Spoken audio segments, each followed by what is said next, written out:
I need all the wins, yeah. Ain't no L's, I gotta get a no call to quits, yeah. Gotta keep on moving no matter how hard it gets, yeah.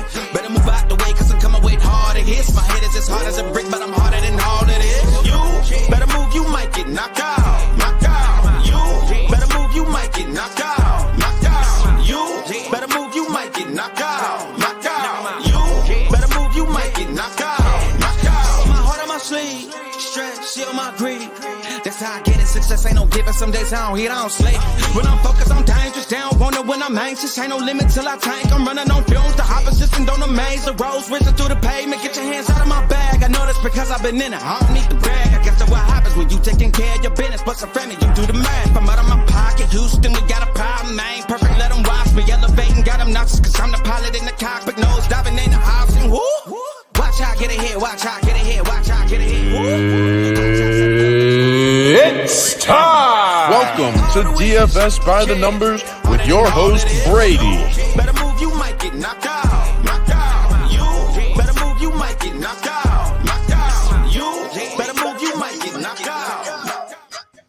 What is up, everybody? Welcome to DFS by the Numbers and welcome to UFC Vegas 52 Best Bet. We have Jessica Andrade going against Amanda Lemos. We do have 12 fights on the card. I'm really looking forward to it. We'll start with you, Weezy. Weezy, you looking forward to parlaying up Dean, Barry, and Romanov for minus 800? Yeah, at minus 800 on a parlay. Oh, God, man. I'm not going to be doing that, but I am going to be watching these fights. I am betting on most of these fights. Violence is the word of the day, you guys. If this were Sesame Street, we'd be talking about how violence is the word of the day and how people are going to get their skulls smashed through canvas today. Let's go. Fights finishing inside the distance, stacking cash tickets like flapjacks. That's what I have in store for myself today. I don't know about you guys. Let's go. Yeah, I think this is going to be the most violent card, hopefully, of the year. On paper, it does look that way. Narco, you looking forward to this high-level card? I think you're muted. Like I mentioned earlier, I think this might be one of the worst cards ever. But I do want to apologize to everybody in chat because I shit the bed last week. So I want to take responsibility for shitting the bed. But I'm going to be back with vengeance, and I'm going to be back at Rivers again today. And Uncle Weezy had a great time last week. So yeah, let's get in some bets here and cash some tickets. Let's do it. That is always the goal. And then last but not least, we have Erik. Erik, you are back. You looking forward to this card? I really am. Yeah, I mean, obviously it's not big on name value, but it's got some circus freak show fights, which I'm a fan of. I feel like if you're not excited for Dean Barry and Mike Jackson, that just tells me that you haven't been to enough regional MMA shows, because that kind of shit is fun. Yeah, I'm actually excited for it, but we'll get right into it here. Before we get started, you guys can please leave a like, subscribe to the channel. I also did link down Erik's YouTube, Weezy YouTube, Narco YouTube, and then as well as MMA Engine. So make sure you guys go show them some love as well. Let's shout out the chat real quick before we get started. We have Brandon first one in the chat, Daz Files hanging out, Walter, Bill, Mike, Keegan, Quaver, the Amsterdam Voodoo, and George NHJ. If y'all can hit the like button, that'd be much, much appreciated. I say we get right into it. And we're going to start with the very first fight of the night. We have Dean Barry going against Mike Jackson. Erik, let's start with you. What are you liking for this first fight of the night? Yeah, I mean, obviously the lines are crazy here. You can't go anywhere near, Dean Barry's money line. I think, you can look at Dean Barry's inside the distance or KO round one. I mean, I think he's had every win by KO in round one. So I don't mind maybe looking at some of those props. I actually did end up putting a tiny little sprinkle on Mike Jackson's money line just right before the show here. And, it was one of those things like, do I feel good about it? Do I feel like it was a good idea? No, but right before the show starts, I'm always kind of scrambling and just throwing some stuff in there. And I guess I sort of feel like, if in the long run, if somebody says okay, I'll give you plus 750 on one guy against another guy, and it's in a super low level fight, if you take that every time in the long run, that's going to be a winning proposition, I think. And so, yeah, I went for it. There you go. Took the shot on Mike Jackson. Yeah, I mean, you might as well do that rather than laying the minus 1,200 now on Dean Barry. For me, I'm going to go with the under 1.5 rounds. I did get it earlier in the week at minus 121. I still don't mind it at minus 135. I honestly think that Dean Barry should come out here and starch Mike Jackson within the first round and a half. Like you said, Erik, Dean Barry does have, I think, three or four wins in the first round. I think one came in the early second. He's never won a fight over the 1.5 rounds. I think, they're bringing in Mike Jackson to feed Dean Barry an easy win here on paper. I think Dean Barry kind of runs through him. If he does not, that's, just cut them both, honestly. But I think under 1.5 is probably the way to go. The only way I'd really look at this fight. Narco, what do you like for this fight here? Absolutely nothing. I don't think this fight should be made, but I don't know. I guess under 1.5. I have a bet on it early, like you said, at those lower lines. I don't know if I would touch it now at -140 and stuff like that, but I honestly do not bet Dean Barry, please, at these numbers. That's all I'll say. That's my best bet. Do not bet Dean Barry at -1,000. I like it. Weezy, are you betting Dean Barry at -1,000? Hell no. And one of the rules on this show is that, Brady doesn't let us pass ever. And I've tried to do it before. He threatened me off the air if I ever did it again, So look, here's going to be my new shtick when I got an unbettable fight that you should not be putting your money anywhere near. Instead of me saying just to please Brady so that he doesn't try to hurt me off screen at some point, saying like, oh, here's what I think my best bet is. I'm just going to give you the shittiest advice that you could possibly get so that there's no way that any of you would take my advice and bet this fight. So I'm thinking Mike Jackson by 3rd round submission is probably the best bet for this fight because it'll never fucking cash and you'll never be profitable if you lay -1,200 on a guy like Dean Barry. So, if you like losing money, why not go with Mike Jackson by 3rd round sub? But really, I think the only bettable side in this fight is Mike Jackson. And Mike Jackson isn't even really a professional mixed martial artist. He's a journalist and he's a photographer. And and really, he's not really a fighter. So we should not really be betting this fight. It is unbettable at these lines. The implied probabilities are crazy. Let's move on to the next one.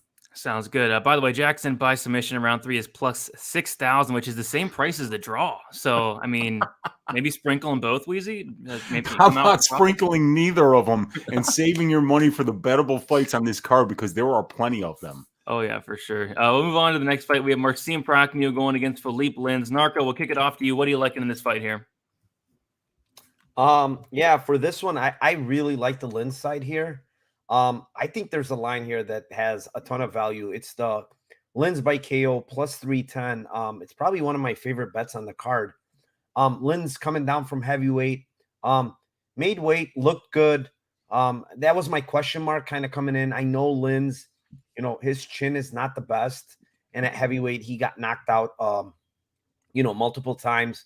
But now moving down to 205, if the weight cut didn't affect him a lot, his chin might be a little better here because, the guys here don't crack quite as near as the heavyweights do. And to top it off, this guy has a ton of power and his opponent really has no chin, to be honest. Even though this guy went to decision, against Roundtree in that fight, Roundtree had him hurt twice. He was very hesitant. I just don't understand what Roundtree was doing. And then just go and look at his last fight that he won. Go look at that first round. The guy was hurt 2 different times, very bad by Ike Villanueva. And I'm telling you now, if Lins lands on this guy, he's going to knock this guy out because Lins has power in his hands. The thing that Lins had was speed at heavyweight. I still think he has the faster hands here against Prachnio. So give me Lins by KO at +310. I think that line has a ton of value. Yep, I'm on the same thing there. Lins by KO +310. I'm also going to do the fight doesn't go at -200. This line really doesn't make much sense to me. Both guys are very good finishers, and on top of that, both of these guys get finished a ton. Out of their 10 losses, 8 of them coming inside the distance, 8 of them coming by knockout. I do like that Lins knockout at +310. I think Lins can definitely knock him out, but we have seen Lins get knocked out, and Prachnio does have some finishing ability in his own right. So -200 kind of covers both sides. I think they're just going to stand and bang until one man falls. So yeah, I really like that -200, and also do agree with you, Narco, with the Lins KO prop. Weezy, what are you liking for this fight here? I'm with you guys. I echo everything that Narcocop said and everything that Brady said. I'm on the fight doesn't go to decision. I've got a greasy 4-legger that I put out there on Twitter. The first leg of it is fight doesn't go to decision for Prachnio Lins. I think Lins by KO is a great spot as well. However, Lynn's moving down in weight. If he did cut too much weight, but he didn't. But if he did, he might be chinny. So, we could see Prachnio get a finish as well. But, I think fight doesn't go to decision. It covers both sides. 8 of these guys, 10 combined losses coming inside the distance. It's a good spot at the current line. The best line that I saw was minus 225. I think it's parlayable there. I think it's a great bet. Yeah, minus 200 on Bet Online, minus 225 DK, and then minus 220 on FanDuel. I like it. Erik, what do you like for this fight here? Yeah, I echo a lot of what you guys said. I do like that Philippe Lin's KO prop. I do want to add, though, that I think if Linz can't find that KO, I think he's going to struggle, because looking to the striking stats here, Prachnio throws like almost twice as many significant strikes and lands over twice as many. And Prachnio has 51% striking accuracy to Linz's 40%. So I feel like, he's got 15 minutes to work with, and he throws hard. So all he's got to do is land that big one. But I think if he's not able to do that, he's likely going to end up losing a decision here. Yeah, or hopefully losing by knockout, so that you guys' under bet cashes. Yeah, I hope you're right as well. But yeah, it's gonna be a good fight. Looking forward to that, and also looking forward to the next fight. We have Evan Elder going against Preston Parsons. Erik, we'll stick with you. What do you like for this fight here? I actually didn't get a chance to do a ton of tape for this. I looked at Evan Elder a little bit, so I'm going to defer a little bit. I'm going to make a pick, but I'm going to base it on the fact that Cody Saftik said on his show that he thought Evan Elder should be a favorite here, even up as high as minus 185. So I'm going to go with Cody and say that if I was going to bet it, I'm just going to bet Evan Elder's money line. All right, on the Elder money line, which looks like best price you can get is like plus 125. For me, I really like the fight. Doesn't go to decision, sitting at minus 200. You have Preston Parsons, who is a killer be killed fighter, a 100% finish rate in his wins and in his losses. Parsons has also never seen the third round. Elder has some finishing ability in his own right. He has a lot of power, but I do think Parsons eventually gets us to the mat early on. He's a black belt in BJJ. He's going to be the much bigger fighter as well. I think he submits Elder in the first round. I was looking to see what the Parsons submission prop would be, because he has a 100% finish rate, all of those coming by submission. But, they're definitely wise to it. The best price you can get out there on that submission prop is like plus 225. I was hoping for something better, but I do think Parsons does finish. But I really like the fight doesn't go minus 200. It covers both sides. Parsons never been to decision, never been to the third round. I think somebody does get finished here. Weezy, what do you like for this fight? So I've got a bet on the fight doesn't go to decision here. It's the second leg of that greasy parlay that I put out there on Twitter. I also have a bet on Preston Parsons. I got him at minus 120. I figured if I didn't like it by fight time, I could just arb out. But Parsons has just fought the way better brand of competition here. The guy's fought Mike Perry. He's beaten Ignacio Bahamondes. He's fought Valdir Araujo. He's fought Daniel Rodriguez. Just much better. These guys that Elder's beating, nobody's got really more than 1 or 2 wins, I think. So, I'm liking Parsons here. Parsons is definitely a killer be killed fighter. I think all of his fights have finished inside the distance, whether he's won or lost them. So for those kind of fighters, and then you add on the fact that Elder's taking this fight on 3 days notice, you got to love violence here and say that this fight is going to finish inside the distance. Yep, I like it. Narco, what do you like for this fight here? Yeah, I also echo kind of like what Weezy said. I had Parsons earlier in the week at minus 110. We're getting a lot of CLV here now that his line is kind of moved up. But the under 2.5 at minus 165, kind of for the same reasons you both mentioned. He's a killer be killed type of fighter. Elder on short notice, Elder moving up to 170 here. Parsons, I think the advantage or big advantage he's going to have here, I think, is the strength advantage. Like, the guy's already strong, and now he's kind of facing a guy that's a 155-pounder that's moving up on short notice. So, the one thing I will say about Parsons is, against Rodriguez, he stepped in, I believe it was on 2 days notice. It was a very, very short notice fight.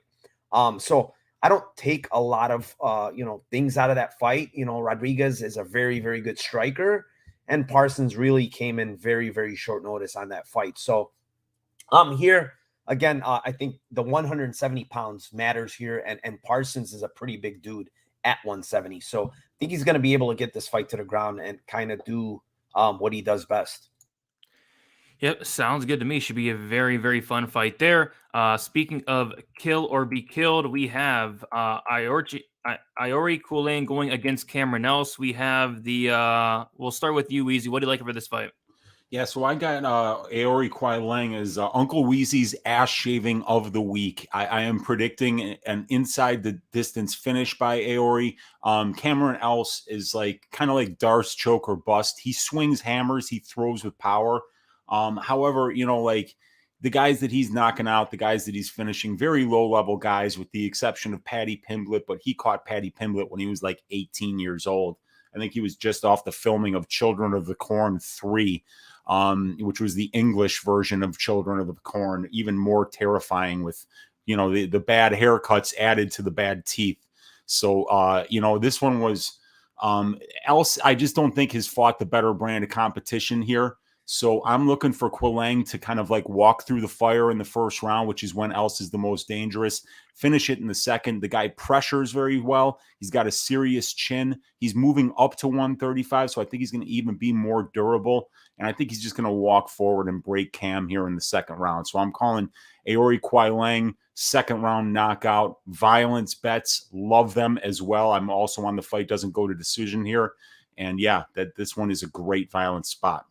Sounds good to me. Yeah, we talk about, you know, Preston Parsons being kill or be killed. We have a couple of those fighters on this card, including Cameron Else. Cameron Else, 10 wins, all of them coming in the first round. And it just seems like when he leaves that first round, the dude just like falls off a cliff. You know, he quits, he gasses out. I think it's Else early, or, you know, Arichi Long can be early as well. But I'm with you. I like that second round call there. But yeah, give me the under 2.5 rounds, minus 146. Again, I think if Else wins, it's going to be in the first round. If he does not win in the first round, I think Arichi Long takes over and finishes him in that second.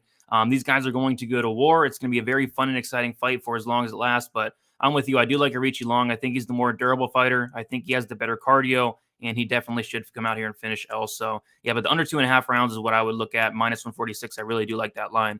Erik, what do you like for this fight here? Yeah, I like Arichi Lang a lot here. Doing the research for this fight, I kind of fell into a Cameron Else rabbit hole and was having a lot of fun just kind of learning about his pre-UFC career. And you guys already covered a lot of it, but one thing that I thought was interesting is he's never defeated a fighter who has more than 4 pro wins. The most experienced fighter he ever beat was Brad Evans, who was 3-14, and other than that, it was all like 1-0 and 0-1 and 0-0 type fighters. And if you watch those fights, he even struggled against some of those fighters early. So, yeah, I definitely have concerns about Cameron Else. I like Archie Lang's. I think his money line is still pretty bettable. I think you could parlay him. I think you could look at betting him inside the distance. But yeah, I like Archie Lang a lot here.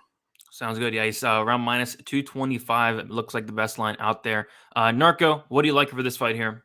Yeah, I mean, I kind of agree with you guys. I think Arichi Lang should win here. His late round props 2-3 are definitely playable here. I would probably play him just by KO because you get a little bit better of a price. Cameron Else is a BJJ black belt. He does have a very good submission game.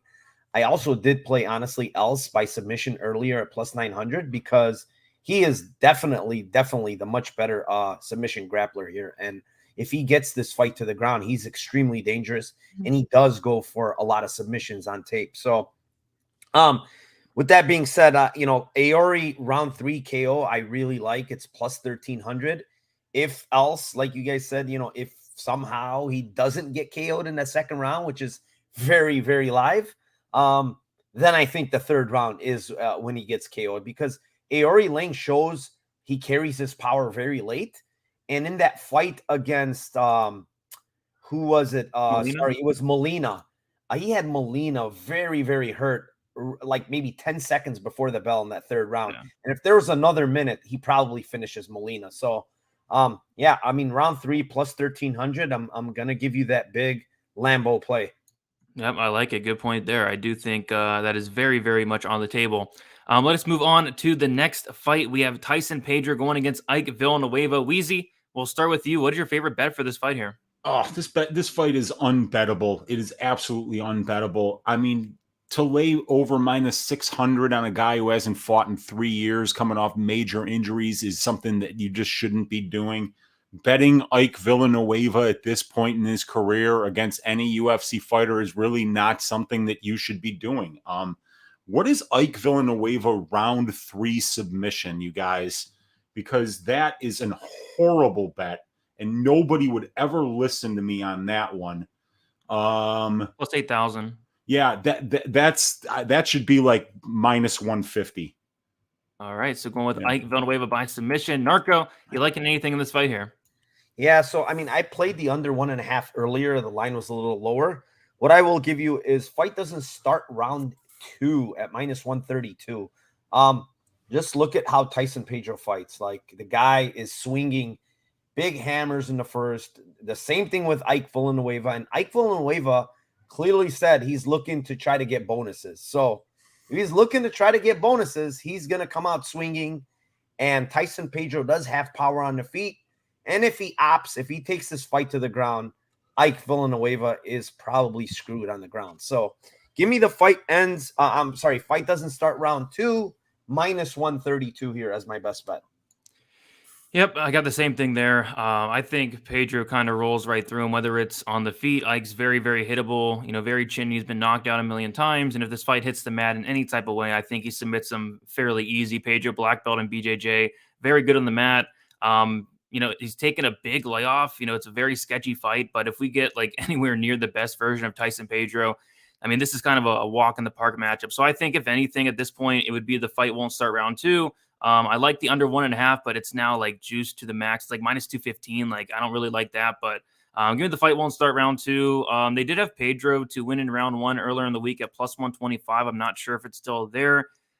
Pedro wins it's like -140 now. I guess -115 on FanDuel is not horrible, but I think Pedro should stop him in the first round. Erik, are you liking anything for this fight here? Yeah, I think this is a fight where you can just kind of have some fun with props. I feel like you could almost just put some props on a dartboard and throw some darts and just pick a few. Like, I think the money line pretty well tells the story. Like, obviously, like you guys said, Pedro's coming off a long layoff and he had a surgery, but I just don't think that's going to come into play too much here. Tyson Pedro is just so much the superior fighter skill-wise over Ike Villanueva, and so much superior athletically, physically, pretty much everything you can look at.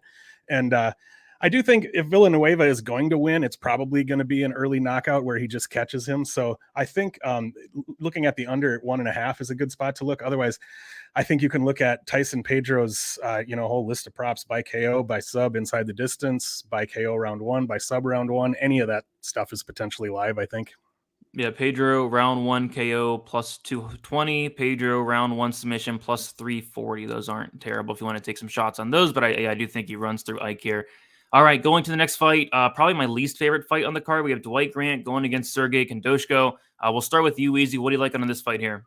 Yeah, I want to shout out my guy Mushroom. I don't know if he's in the chat today, but I was going to go with FGTD for this one. Fight goes to disappointment. Yeah. This has got to be the worst fight on this card by a country mile. I mean, like, even Jackson Berry is like kind of like a fun little, non-UFC fight to start the card. But God, man, these guys, watch tape on them and try not to fall asleep. It's bad, man. Other than the Grant Rodriguez fight, it's just really bad.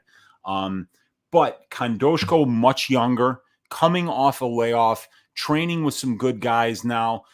We can maybe expect some improvements out of him here. And I just don't think Dwight Grant is very good, you guys. I know that Grant has fought the better brand of competition, but really we could be seeing some serious improvements out of Kondoshko here. I think he'll be the more likely guy to maybe start to wrestle at some point too, which I think would be a good thing in this fight. So -115 for the Sergey Kondoshko money line, I think is the best bet that I could give you on this one. Going with the Kondoshko money line. For me, I'm just going to go with the fight goes to decision at -134. I don't really see a finish either side unless like a Grant knockout, which is sitting around like +320. But yeah, I see this fight being very, boring, not a ton going on, not a ton of volume from either guy, a lot of staring at each other. I feel like it's going to be very close. I feel like the split decision's live. I even feel like the draw is kind of live, but just give me the safe route. Fight goes to decision, -134. It's the only prelim that I'm actually thinking does go to decision here. Narco, what do you like for this fight here? God, do I like a bet here? And you guys kind of hit everything on the head. Split decision here, either way, is +1100 and +900. Grant has won or lost 4 out of his last 6 fights by split decision, guys. This guy is a walking split decision waiting to happen. I'm telling you guys, because the way he fights is, he has that long reach. He kind of waits to counter, so he's low volume, but he also kind of makes his opponents like kind of hesitant to throw. So that's what causes this, you know, close fights and very boring fights. And when you talk about close fights and very boring, then you're talking about a split decision waiting to happen. So plus 1100, plus 900 is like a no-brainer for me here, honestly. I think there is a ton of value there. Yeah, even like the fight ends and split is around like plus 500, right? Yeah, I think it's 475 or something like that. Yeah, I think that's solid for sure. I'm seeing it the exact same way. Erik, how are you seeing this fight play out?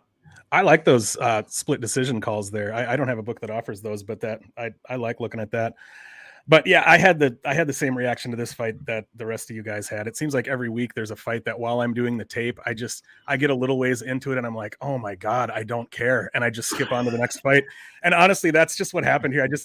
I feel like both of these guys tend to kind of give their opponent whatever fight their opponent wants to have. Neither of them really wants to dictate the pace or what's going on. And they're just going to stand there and look at each other. And yeah, I'm not comfortable picking a side here. If I had to bet something, I'd go with the over or the fight goes the distance, I think. Yep, sounds good. Looks like we're all on the same page on that one. I'll move on to the next fight. We have the people's main event. We have Jourdain Wright going against Marc-Andre Barriault. We will start with you, Narco. What is sticking out to you on this fight here? Talk about the ultimate kill or be killed fighter. We have him right here in Jourdain Wright. Every time I see his name, I automatically go to whatever the unders are, because this guy, he doesn't know any other way. Like, whether he got knocked out his last fight or he knocked somebody out, it doesn't change his fighting style. It just doesn't change his game plan. This guy comes out full bore, trying to kill every single fighter that he's fought. Like, it's just how he fights. And if he doesn't get you out of there, like he didn't get Bruno Silva out of there, and we know Bruno Silva is extremely durable, he got him out of there. So it's like Jourdain Wright is a kill or be killed. Fight doesn't start round 3 is minus 132. And I just don't understand the line.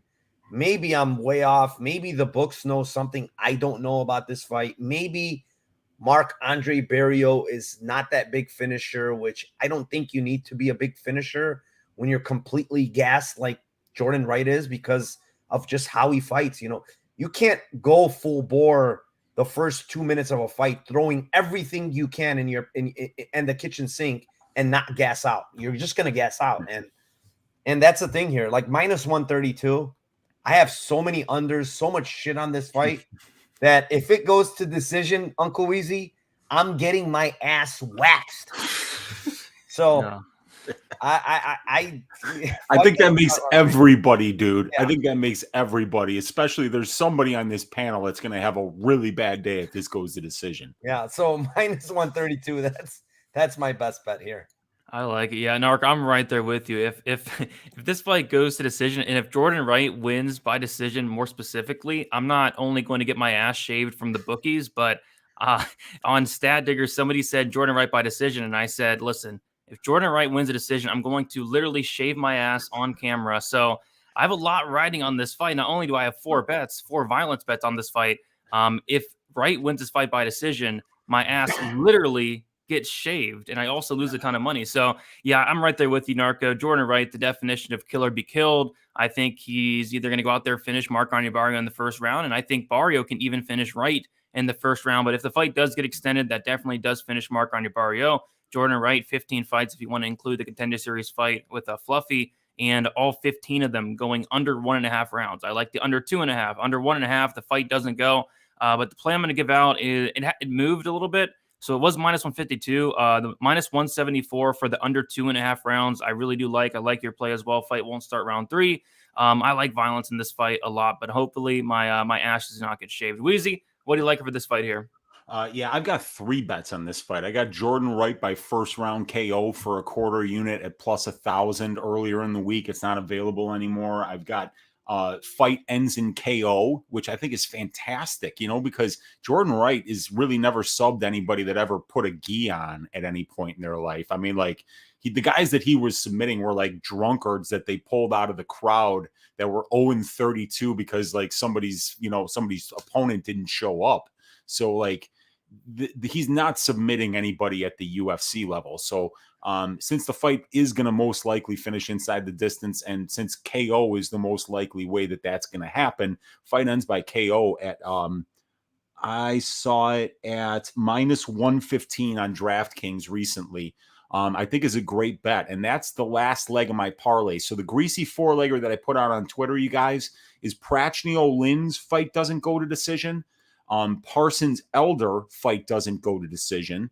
Aori Kwai Lang inside the distance. And the 4th leg is fight ends by KO for Barrio Wright. You'll get about plus 700 on that. Feels like it should be about minus 250. Sounds good. And the KO money has came in on the fight ends in KO. It's now minus 135, which makes sense because money has been coming in on the fight doesn't go to decision. Erik, what do you like for this fight here? Yeah, I was lucky enough to also get on that Jourdain Wright by KO in round 1 when it was at plus 1,000. So I was happy to get that. I looked at that. I think that has been a pretty popular bet. I looked at it just before the show here and on Bet Online. I think it was at plus 285 now. Yeah. So that's I've definitely found that at the right time. So, but yeah, I mean, I agree with everything that you guys have said. There's a lot of different ways that you can attack this, all involving it not going to decision for the most part, I think. But yeah, I probably wouldn't bother with that Wright by KO round 1 anymore, but that was the one I liked the most. But yeah, that doesn't start round 3 is nice. That doesn't go to decision, not under 2.5. However, whatever you've got available that you can bet on for this fight not to go to decision is probably worth taking a look at. Yep, and then it looks like Wright by KO in the round 1 is still plus 700 on FanDuel Sportsbook. So I think there's still some value on that as well. But yeah, Hopefully there is some violence, and hopefully there are no asses shaved, unless it's Jourdain Wright getting knocked out or Barrio getting knocked out there. But we have the next fight. I believe this is the first fight on the main card. We have Charles Jourdain going against Lando Vannata. Weezy, we'll start with you. What do you like him for this fight here? So I've got the over 2.5 for this fight. Right now, I think that's going to be sitting at minus 185 on Bet Online. The thing is that these guys are both very good finishers, but they're both also very durable. For the numbers for these guys, Vannata has only been finished in 1 of 5 pro losses, and Jourdain only been finished in 1 of 4 pro losses. And when Jourdain is getting finishes, at least, it's mostly coming in round 3. He's very attritional. He throws a ton of volume. He's not like a one-punch guy. He's a guy that kind of works you over for 2 rounds and then finishes you in the 3rd. So I kind of figured if there was a finish in this fight, it might come in that 3rd round or the last couple minutes of round 3. So instead of just going with the fight goes to decision, I'm going to bring you down to the under 2 or the over 2.5, pay up a little bit more, and hopefully take the best condition of this fight finishing out of the equation. I love betting overs when you got 2 durable guys, and I think that this is a great spot to do that. So minus 185, Bet Online, over 2.5 is what I'm going with here. Yep, I'm going with it as well. Yeah, crazy that opened up at minus 115, is sitting around minus 155. But yeah, I still like it here, minus 185. The only worry would be that these guys are both very good finishers, but like you mentioned, both these guys are very, very durable. Jourdain's never been knocked out. Vannata's never been knocked out. I think this is a war. I think it's a fun fight, but I think it does go to decision more often than not. I do think we're getting some solid odds there. So yeah, give me the over 2.5, minus 185. I think that's a pretty solid look there. Erik, what do you like for this fight here? I also bet the over 2.5 here. I got it at minus 155. Yeah, I have pretty much the same feelings that you guys have. And I also just want to add that I'm super excited for this fight. I think this fight is going to be freaking awesome. And I didn't want to have to worry about who was going to win it. That's why I think the over 2.5 is a good way to go. But, you know, we may see the mythical Charles Jourdain round 3 emerge from his cave and get a little wild in there. So, but yeah, I like what Weezy said, that if you take that over 2.5, you're allowing for the possibility of round 3 Jourdain to do his thing and potentially find a finish there. But yeah, I do like it to probably go to decision, and I do like it to be a lot of fun. Oh yeah, probably one of the best fights on the card for sure. At least one of the more high level fights. Narco. Oh, by the way, I'm sorry. Can I just stop? Jourdain round 3 right now is plus 1,800 on FanDuel. That's stupid. That is pretty stupid, huh? I was not expecting plus 1,800. Narco, what do you like in here? Yeah, I mean, what Uncle Weezy just said. Jourdain round 3 plus 1,800. You know, he's got the better cardio. He goes balls to the wall in the 3rd round. Starts slow, but in almost every single fight of his, in the third round, he's throwing the kitchen sink at you. So we have seen Vannata kind of fade in fights. And, you know, Vannata's been at 55. You know, this fight's at 45. You know, I don't want to take in, you know, the weigh-ins too much anymore because I'm done with that narrative. But he did look sucked out in the weigh-ins. But there's a thing here because Jourdain does have very, very good cardio and he carries it very late. And Vannata has shown that he doesn't have great cardio. So round 3 plus 1,800 is the play I'm going to give you as my best bet for Jourdain. Yeah, that's very juicy. Shout out to Dope Space bringing in a song here. He's saying, "Follow me, everything is all right. I'll be the one to shave your ass at night. And if you watch Weezy, I can guarantee you will shave the bookie's ass like me." Weezy, thoughts? Man, I love it, man. But it was that the old track, "Follow Me," like the old house track. If it isn't, I don't know what track that is, but the lyrics that he put in there, absolutely 10 out of 10. Dope Space Cowboy on fire once again. I love it. I love it. That's probably my favorite one there. I like it. Keep it coming, Dope Space. We got to hire you, man. You're killing it. Next we have Alexander Romanov going against Sherman. We talked a little bit about this fight off air, but we'll start with you, Narco. What do you like in this fight here? Again, minus 2,500 in a heavyweight fight, guys. I know he's going to take him down. I know he can smash Sherman. I know Sherman sucks, but all it takes is one punch in the heavyweight division, and minus 2,500, insanity again. I don't know what the best bet is, honestly.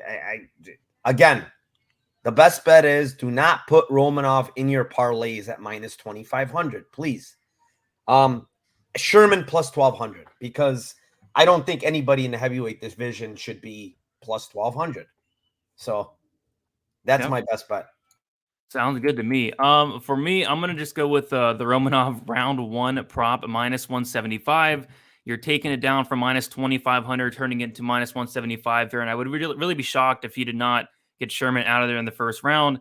You know, we just saw Jake Collier take down Sherman, and once Sherman was on his back there, he showed nothing. He's a fish out of water on the mat. I think if Romanov gets him down early, he should finish him shortly after, whether it's a submission or whether it's a knockout. Sherman coming in on short notice as well, so I get why Romanov is a big favorite. Obviously, you can't make him minus 2,500, especially in a heavyweight fight where anything can happen. Like, what happens if Romanov wants to test out his striking? What happens if Romanov's not able to get Sherman down and it plays on the feet for a little bit? Yeah, it could be very close, and maybe Sherman can have his moments. But I think if this fight hits the mat at any point in time, Romanov's just going to smash this guy. So, yeah, my round 1, Romanov minus 175. I don't really see Sherman lasting that long. But, yeah, obviously the minus 175 is not great. Erik, what do you like for this fight here? Yeah, I think you can kind of just take those Tyson Pedro props off the dartboard from earlier and just cross out Tyson Pedro's name and put Romanov's name and put him back up on the dartboard. Toss him again. Yeah, like Romanov round 1, Romanov sub, Romanov KO, whatever you like there. Even maybe Romanov round 2. I mean, maybe Sherman hangs out. Maybe he's not able to get him down right away, but yeah, obviously you don't go anywhere near that money line. And if you feel like getting crazy, and I don't know what Sherman by KO is at, but I imagine that's an absolutely insane number.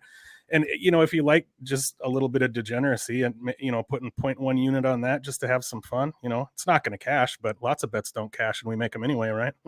Yeah, I know Tajik, who's the GOAT, is actually on the Sherman by KO, and it seems like he has some confidence in it. So when the GOAT speaks, you got to listen to the GOAT. So I know Tajik's on it. Let's see if he can get that right. Weezy, what do you like for this fight? So I already gave you earlier, Arichi Lang is Uncle Weezy's ass shaving of the week, but Alexander Romanov is Uncle Weezy's ass shaving of the year. That's how big of a mismatch this fight is. However, because it's such a big mismatch and because it's such a foregone conclusion what's already going to happen, you guys, we got an unbettable line. Minus 2,500 is over 96% implied probability. That means if you were to bet 1 unit on this fight 100 times and, Romanov won all 100 times, you would win like 3.5 units. Your return on investment will be less than 4%. It's unbettable. So Chase Sherman round 3 is plus 5,500. And I actually did make this bet. Do I think I'm going to cash it? No, but a lot of my bets don't cash. Okay.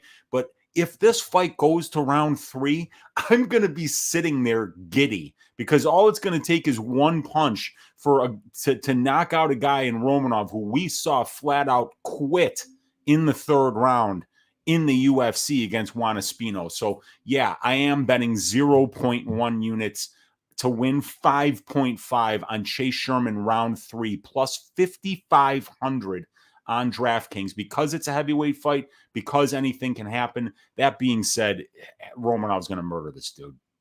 Sounds good to me. We will move on to the next fight. We have Maycee Barber going against Montana De La Rosa. Erik, we will start with you. What do you like under this fight here?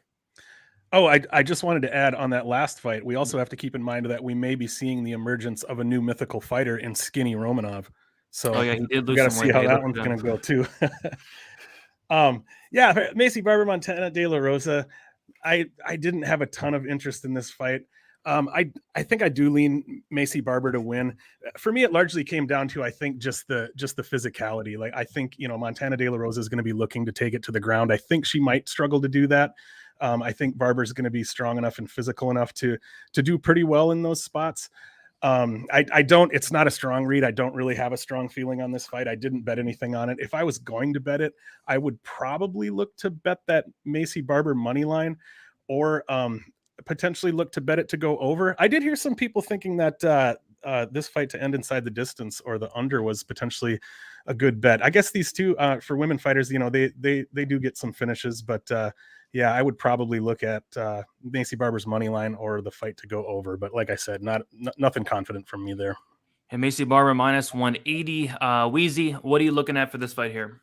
Yeah, what I wrote down was Montana De La Rosa plus 176 on FanDuel, but that was before the show. It's already moved to plus 164, but that still is pretty much the best line available right now, unless you have 5 dimes, where she's available at plus 175 right now.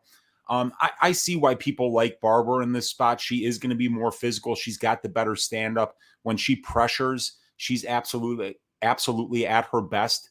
The problem that I have, you guys, is that Maycee Barber, in her entire UFC tenure, has never seen more than 2 takedown attempts against in any of her fights. She's going to see a wrestling heavy game plan this time. And I think if we see, Montana go to that wrestling, I think that this is going to be a very close fight. And we saw Miranda Maverick on 1 takedown attempt against Maycee Barber, get her to the ground, get her back, and finish the fight or finish the round on her back, winning that round easily. And that was the only takedown attempt that Miranda Maverick even shot in that fight, and it resulted in her almost getting a finish. Montana's a good wrestler. She's got excellent submission grappling, and I don't think she's going to let Maycee Barber keep this fight standing where Maycee's going to be at the most comfortable. So at plus 165 right now, I got to go with the Montana De La Rosa money line here. Yeah, I'm not betting this fight. I think it's going to be very, very close. I think De La Rosa can get this fight down to the mat if she can. I think she can have some success. I think on the feet, obviously got a favorite Barber there. I don't know. I don't want anything to do with this fight, but I would just lean with the plus money on De La Rosa, but just a very, very, very little confidence. Nothing really sticking out for props as well. Even like the fight goes, I guess that's solid at minus 200, but both these fighters are really solid finishers. I'm going to pass on this one, but if anything, it'd be that plus money on De La Rosa and what I think is going to be a very close and competitive fight that can go either way. Narco, what do you like over this fight here? Yeah, same thing. I like De La Rosa plus 164. Close-ish fight. I think she's going to be able to take Barber down. Barber, notoriously a slow starter, so, she gives up like the first round a good bit, and, she comes on later. So I think this is going to be a close fight, and you're getting a nice plus number. Why not take that De La Rosa plus 164? Yep, that would be the way I would look if I was betting this fight, but I am going to pass on it. But it should be a fun one. We have the co-main event here. We have Claudio Poyas going against Clay Guida. We'll start with you, Erik. What do you like over this fight here? Yeah, I think there's a lot of reasons that you can come up with why Clay Guida should struggle in this fight. Obviously, he's like 14 years older. He's quite a bit smaller. He's been subbed numerous times in his career already. But I keep coming back to leaning Clay Guida to win the fight anyway. I think Clay's obviously he's the Energizer Bunny. He's never going to stop coming. He's if the fight plays out on the feet, I think he's probably just going to out volume Puelish. I think he's going to land more strikes. If Clay looks to wrestle, as long as he doesn't accidentally stick his head somewhere where it doesn't belong, I think if he looks to wrestle, he'll probably be able to have success there. Probably be able to largely control Puelish on the ground. Puelish is only 25 years old, something like that. I think he's getting better and better all the time. So I guess I can see why this line is as close as it is. But I actually did, after kind of going back and forth, I did end up taking a shot on Clay Guida's money line. I think I got him at plus 100. I thought about betting him by decision, which I think was at like plus 150, but I decided to just take the money line in case he does happen to find a rear naked choke or a ground and pound stoppage or something like that. But yeah, I do agree that it's a close fight. I could see Puelish potentially finding a sub, but I ended up going with Clay Guida. Yeah, this is another fight I'm going to just pass on, like a really close fight to me. Both guys have their advantages. Clay Guida is going to have the experience advantage, the level of competition, the wrestling advantage, and most importantly, the cardio advantage. Claudio Puelles is going to have that grappling advantage. She's much, much younger. I think his striking's looked much better since training at Sanford. It's a very, very close fight, and the line does indicate that. If I was to bet anything in this fight, it would be a shot on the Puelles by submission at plus 450. Do I think it happens? I don't know. Maybe it could. I'm not betting on this fight, though, but I think the plus 450 is Puelles' path to victory. I don't see him going out there and obviously knocking out Guida, and I don't really see him winning minutes here all that much. So I think if Puelles does win, I think it's by sub, and a plus 450, I would take a look at that for the best bet. But this is another fight that is completely unbettable for me. Weezy, what are you liking in this one here? Yeah, I'm going with Clay Guida on this one, you guys. Puelles for me is, he's good. He's getting better too. He started very young and he was facing some really good competition, even when he was like 18, 19, 20 years old in the Ultimate Fighter House and the Ultimate Fighter South America. He was facing guys like Marcelo Rojo and Martin Bravo. So he's good, but I think that the guys that he's beating are guys that have massive holes in their game. Guys like Gritzenmacher's got no takedown defense and no ground game. Jordan Levitt really has no striking, and once you put him on his back, he's got no urgency to get up. Marcos Mariano is just terrible. Felipe Silva shaved his ass for 2.5 rounds and then was stupid enough to engage in the grappling, and he got caught in a knee bar. I think that Clay Guida is going to be able to put this fight where he's most comfortable and where Claudio is least comfortable. And I think that there are a few spots where Claudio isn't comfortable yet. So I'm going to go with the veteran here. I'm going to go with the guy that's got the conditioning. I'm going to go with the guy that's faced the way, way better brand of competition. And, I just think that this is a huge step down for Clay Guida from Leonardo Santos, Mark Madsen, Michael Johnson, Bobby Green, Jim Miller, to go to Claudio Puelles. I think that this is going to be Clay Guida. I like him at plus 100. I'm going with that money line. Yep, sounds good. Narco, how about you? What are you liking? So I'm going to give you guys real quick an unconventional line that's not really out there unless you have BetMGM, but that's most takedowns in the fight between Puelles and Guida's only minus 125. So I think that's a no-brainer of a bet. I think Guida here easily is going to get the more takedowns in this fight. But as a best bet, I'm going to give Guida round 3 plus 1,800. I think that he has the much better cardio. I think, if he decides to grapple a lot here, I think he tires out Puelles.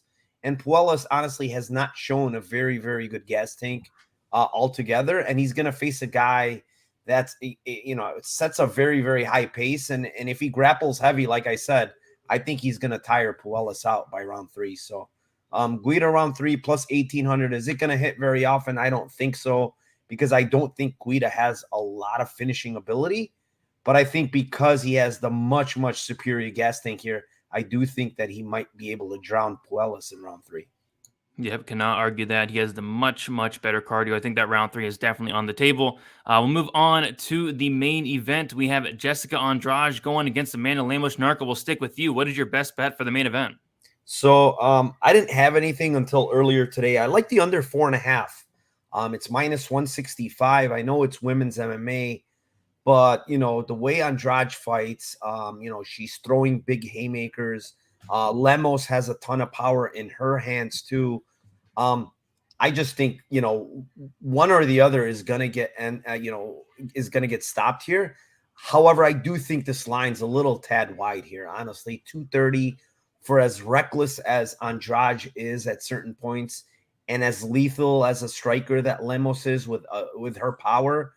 I think she can end Andrade as easy as Andrade can end her. So the under 4.5 minus 165. I kind of went with the higher number in rounds, so I can get a little bit more room, because I do think if this goes deeper, it's going to favor Andrade a little more. Yep, I'm right there with you. I went with the fight doesn't go minus 210. It's actually minus 165 on 5 times, which I really can't believe that. But yeah, I have a lot of money on the fight doesn't go in this fight. I got it at like minus 185 earlier in the week, and then I added on at minus 200. Again, I wish I had a 5 times account, because my goodness, I love that minus 165 there. But yeah, I think this fight does end, pretty early on, honestly. Both fighters have a ton of power for the 115-pound division. You do not see fighters that hit this hard at this weight class, often at all. Lemos obviously very, very live for an early knockout. And I think Andrade is live for an early knockout in her own right. But yeah, like you said, as the fight goes on, I do think that does favor Andrade. And if Andrade does not get her out of there early, I do think she gets out of there late. But yeah, I think somebody's going down here, minus 210. I don't hate that. Again, if you have 5 times, minus 165, I think that is honestly a very, very good line there. So give me the fight doesn't go. I think there's violence as well. Erik, what are you liking in the main event here? Yeah, I'm pretty much echoing the same thing. What I typed on my notes here for my favorite bet is various unders / fight doesn't go the distance. So yeah, just kind of depending upon what you've got access to. Yeah, I think Narco said minus 4.5. Yeah, I like the idea of giving yourself a little bit more wiggle room there. I had access to minus 3.5. There's probably minus 2.5s out there. And yeah, I think, give yourself that minus 4.5, maybe, unless you're feeling saucy, and go with the 3.5. But I do think that fight ends inside the distance. I was kind of thinking about, if you have a book that has fight ends by KO, that might be worth looking at. But, the possibility that Andrade could look to grapple here is not out of the question either. But yeah, I think it's pretty likely that the fight ends by KO. Sounds good. And Narco, you got to peace out. Good luck today, and enjoy your time at the casino, man. Yeah, thanks a lot. Sorry, my phone is going off. But yeah, thank you very much, guys. I have to fly, but Uncle Weezy, if you want to meet me, you know where I'll be at. I know where you'll be, man. I got people coming over here tonight, so I probably won't be able to get out the door, but you never know, man. All right, brother. Have a great day, and let's cast some tickets, guys. All right, see you, Narco. See you, Narco. You never know with your Uncle Weezy. You never know. All right. Speaking of Weezy, what is your favorite bet for this main event? Well, so I made a bet earlier here. I've got 1 unit on the under 2.5 rounds for Lemos Andrade, and here's why. Lemos gets all of her finishes in rounds 1 or 2, and same thing with Andrade. Andrade has never finished anyone past round 2 in the UFC, so I like violence here, but I'm going, instead of putting up 2 or 2.5 units to win 1, I'm moving that down to 1 unit to win 1.35 by going by their best win condition, because Lemos is extremely dangerous in the first 10 minutes, and so is Jessica Andrade. I feel like if they don't get it finished in 12.5 minutes, and maybe this thing goes the distance. But then I put it in on Bet MMA Tips, and I said fight goes to decision or over 2.5. So I've got to email Mike and have him switch that, because I put it in wrong. Oh, you put the fight goes on. Yeah, he'll fix it as long as you message him before fight time. Yeah. Okay. All right. So yeah, we went through it there about 5 minutes, and I think they're starting the fights a little bit like 6:15 this week or today. So like we'll take 5 minutes to answer any questions you guys have in the chat. I'm gonna scroll up to see if we missed anything. But if you're coming in late, if we missed a fight, if you want us to touch on a fight a little bit, we can. Looks like Tyson Fury got a knockout, so that was good. I missed that, but seeing if I missed anything here. Bradley saying, anyone see Beltron's horrible stoppage in Bellator main event last night? Yeah, I did see it. I saw a clip of it. Did you guys see the stoppage at all, Erik? I did not. I saw a clip, and I'm probably going to get myself flamed here, but I actually didn't mind it. Like, I definitely feel that, yeah, he could have let it go on a few more seconds, but I didn't think it was a horrible stoppage. I mean, there was probably 12 to 15 unanswered elbows. They weren't all super hard, but in a crucifix position, when you're getting hit by elbows, I think it was just going to be more of the same. But yeah, he probably could have let it go a few more seconds, but I didn't think it was terrible. Yeah, I mean, I just saw a clip on Twitter, and it looked like an okay stoppage, but I wasn't watching the fight, to be honest. I can't speak on it a ton. Ultra saying a best bet for tonight. Erik, what is your favorite bet for tonight, if you have one? Oh, that's a great question. Off the top of my head, I'm not sure. I loved that Wright by KO round 1 at plus 1,000 when that was still available, but it's not anymore. Yeah, I'm going to say for me, it's going to be Wright. Like the fight doesn't go, or like the under. I really like violence in that fight there. Yeah, for sure. And Weezy's email. I'm not going to bug him right now. Let me know when you're done, Weezy. I'm done, dude. I'm done. Oh, okay. I didn't want to bug you there in your email. Weezy, you have a best bet for tonight? Is it Richie Long? I really do like that Orichi Long at plus 110, but god damn it, that thing was sitting at like plus way better earlier in the week, and all the books refused to open it until it got juiced down to plus 100, and then they decided to open it at plus 100. So I thought we could have done way better on that line, but we didn't. So really, I guess one of my favorite bets is that Prachnio Lynn's fight doesn't go to decision at minus 225. I feel like you can parlay that with something else and get plus money and have a lot of fun with that one. There's a lot of violence bets to like here. Wright Barrio, Prachnio Lynn's, Parsons Elder, Quailang Ellis, Pedro Villanueva. I mean, Wright Barrio, obviously. So, and even that under 2.5 in the Lemos Andrade. I love all those bets. For sure. And the Amsterdam saying is Cyborg worth a bet in Bellator. I did not look into it, but Cyborg is like minus 1,000. So I mean, probably not unless you want to look at a prop, like an inside the distance prop. But I didn't look into it. Ultra saying any locks? Nothing in MMA is a lock, but this week I guess you could say Romanov's probably a lock and Dean Barry's probably a lock. Maybe I jinxed him. We'll have to see. But any like locks for you guys that are like 100%? I mean, Romanov is as close to a lock as you get, but it's not bettable at minus 1,500, minus 2,000, minus 2,500 on Bet Online. Forget it, man. It's just stupid at this point. Ultra saying Romanov the house or not? I mean, I would not lay the house on. You put your house on minus 2,500, you'll get back what, $20, $100. Yeah, it's not enough. And remember, if Romanov were to put his house on his opponent, he could buy 10 houses. Yeah. So I would not recommend doing that now. We got Nick Alexander taking notes. We got the general taking notes. We're about to head out of here, guys. The fights are starting pretty soon here. I've not looked into any Bellator, Weezy Bellator, or Erik Bellator. Anything? I didn't really tape anything or no. Yeah. So sorry, guys, about the Bellator. I know that's going on as well. But yeah, you guys can find Weezy's YouTube down in the description below. Narcos as well. Weezy, let the people know where they can find you. Yeah, right on my YouTube channel, Uncle Weezy. You can find me on the MMA Engine YouTube channel. We're doing a new show called Probability on Thursdays, which is very unique, a data-driven way to find over-under and fight goes and fight doesn't go to decision value bets. And you can find me on Pub Sports Radio every Sunday doing Stat Diggers. I'll be going live here shortly with the guys on Pub Sports Radio to do the watch along for these fights. And, let's stack cash tickets like flapjacks, you guys. UFC Vegas 52. We want violence. The word is violence. If we get it today, we're going to be having some flapjacks tomorrow drowned in syrup and butter and maybe even some bacon on the side, baby. Let's go. That sounds good. Chicken for me, Weezy. I'm still on my weight loss journey there. Not too much longer. Too much longer, Brady. About 10 more days of that. Erik, let the people know where they can find you. Yeah, you can find me Erik Bets Fights on Twitter, Erik_Bets_Fights on Instagram, and Erik Bets Fights on YouTube. I think that's down in the description of the video here. I usually put out my full card breakdown on Wednesdays. I've got a Thursday night show that I'm doing live called Big Money Bets, where we go through some parlays and props. And then, of course, you can find me right here every Saturday. I wanted to address a comment in the chat really quick. Somebody said that it wasn't 12 to 15 elbows in the Carmouche fight, that was an exaggeration. I just wanted to say I wasn't guessing. I counted 15 elbows. I will admit not all of them landed hard, but that wasn't an exaggeration. I counted. So Yeah, like I remember it being a lot, but yeah, who cares? Whoever's upset about it probably did lose money on it, and it does suck, but it happens in MMA. For me, you can follow me on Twitter, DFS_numbers. Instagram is DFS by the numbers. Here on YouTube as well. Like, subscribe, all the good stuff. Check out the MMA Engine YouTube channel that is linked down in the description as well. Lots of content going on over there. Me and Weezy will be back tomorrow for Stat Diggers looking into UFC Vegas 53.